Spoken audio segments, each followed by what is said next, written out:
Israel launched a number of airstrikes in Gaza targeting terror sites early Friday, hours after 8 Israelis were killed and scores wounded in a series of coordinated terror attacks on Israeli civilian cars, buses and security forces near Eilat. 6 Israeli civilians and 2 members of the security forces were killed by terrorists armed with automatic weapons, bomb belts, anti-tank rockets and explosives. Some of the terrorists wore Egyptian military uniforms. Israeli security officials estimate between 15 to 20 terrorists participated in the series of attacks on Highway 12 near Eilat. The terrorists from Gaza crossed into Egypt and infiltrated Israel from the Sinai, crossing over the border near an Egyptian military post. They then took up positions along the highway and prepared to kill. At least 7 of the terrorists were killed by Israeli soldiers and members of the anti-terror unit. The Egyptian army said it killed 2 and the rest are believed to have fled back into Egypt.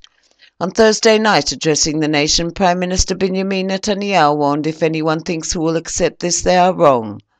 Sending his condolences to the families and wishing the injured a speedy recovery, he announced the terrorists who are planning the attacks are no longer among the living.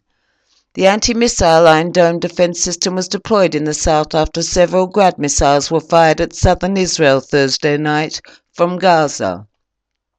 Shortly before Netanyahu addressed the public, Air Force targeted a number of buildings in Rafah, killing the commander of the Popular Resistance Committee, Kamal al-Nairib, and his deputy and 3 others. At noon Thursday, terrorists opened fire at an Israeli vehicle containing a couple and their 2 children driving on Highway 12. Minutes later, the terrorists with automatic weapons sprayed bus number 392, travelling from Beersheba to Eilat. The majority of the occupants in the bus were soldiers returning home for the weekend. They then fired an anti-tank rocket and opened fire at another civilian car, killing all of its occupants. A bus that arrived shortly after was also targeted. One of the terrorists detonated a bomb belt, killing the driver and causing the bus to set fire. Another Israeli driver was killed when shots were fired at her car. Golani troops summoned to the site following the shooting pursued the terrorists, running over one with their vehicles and killing another. During the gun battle that ensued, a soldier was killed.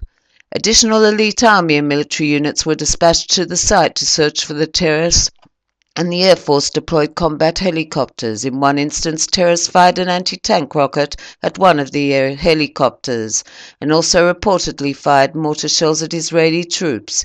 Towards evening, a gun battle erupted between terrorists and members of Israel Police Elite Counter-Terror Unit, killing 1 Israeli member.